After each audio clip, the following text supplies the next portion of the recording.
Анамды іздеп барғаныма өкінем. Түсі суық, көзі тұздай, қарағанда өң меніңнен өтіп кетеді. Болған оқиға. Отбасылы адаммын. Құдай қосқан жарым, 2 ұлым бар.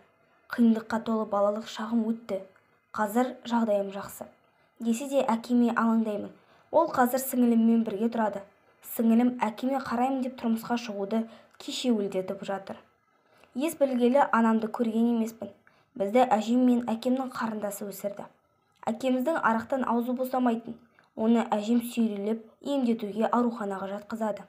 Біраз уақыт қойғандай болады да, кейін қайта бастайды. Әйтеуір, әжем байғұстың өмірі баласымен алысумен, бізге алаңдаумен өтті.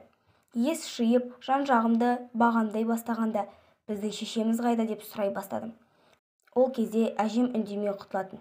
Бір ауыз: есің кіргенде бәрін өзің біліп аласың деген жаттанды жауаппен өстік. Жалынсам да, жыласам да айтпайтын. Соның кесірінен ертерек есейгім келді. Осыдан өссем анамды өзім тауып алып, өзінен сұраймын деген арман болды.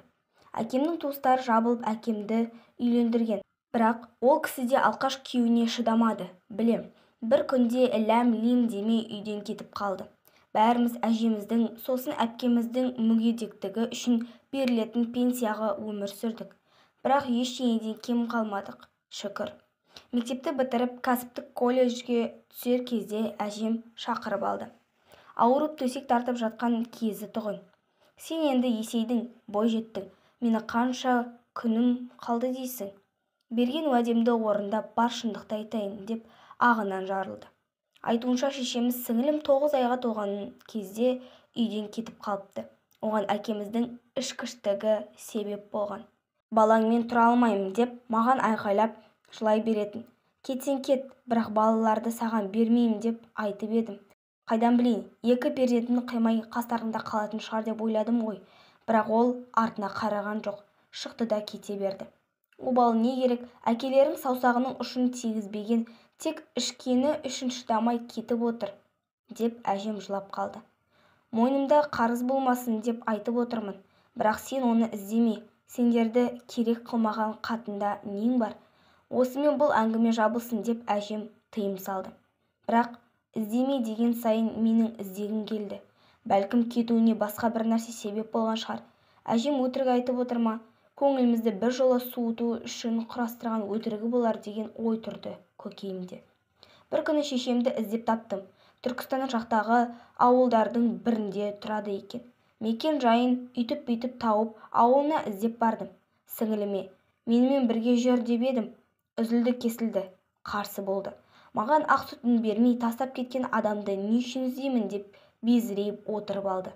Амал жоқ, жалғыз кеттім. Шешем кейін тұрмысқа шыққан екен. Үйлері әдемі, жағдайлары жақсы. Күйеуі мектепте мұғалім екен. Шамада 3 баласы бар-ау. Мен есігін қағып едім, өзі шықты. Бірақ түсі сондай суық, қарағанда көзі өң меніңнен өтерде екен. Мені көргенде жылап, құшақтайтын шығар деп қиялдап барғам ғой. Ол сыр бермеді, түсін жылытпады. Бөтен біреумен сөйлесіп тұрғандай, 1 сағаттан соң ауылдың орталығындағы кафеде кездесейік, сен мені сонда күт деп есігін жауып алды. Сонша жерден алып ұшып жеткен көңілім су сепкендей басылып қалды. Айтқан кафесіне барып 1 емес 2 сағат күттім. Сол күйі келмеді. Сосын менің намысым келіп, таксимен қалаға қайтып кеттім. Үйіне барғанда нөмірімді қалдырғам. Мен келсем жоқсың ғой, неге кетіп қалдың деп хабарласқан да жоқ. Соған қарағанда келмеді. Кеткеніме дым өкінбедім, себебі өзімді мазалаған бүкіл сұраққа есігін ашқан кезде ақ жауабымды алған. Қатыгез, тас жүрек әйел екенін түрінен байқалды. Ондай адамның бізді оп-оңай тастап кете салғаны анық, бірақ осы уақытқа дейін бір мәрте ойланбағаны, сағынбағаны ма? Мен оны ана деген атауға лайықсыз деп ойлаймын. Өзімнің 2 ұлым бар. Бір күн көрмесем сағынып жанымды қоярға жер таппай кетемін. Ал ол әйел бізді 20 жыл іздеп келмеді ғой.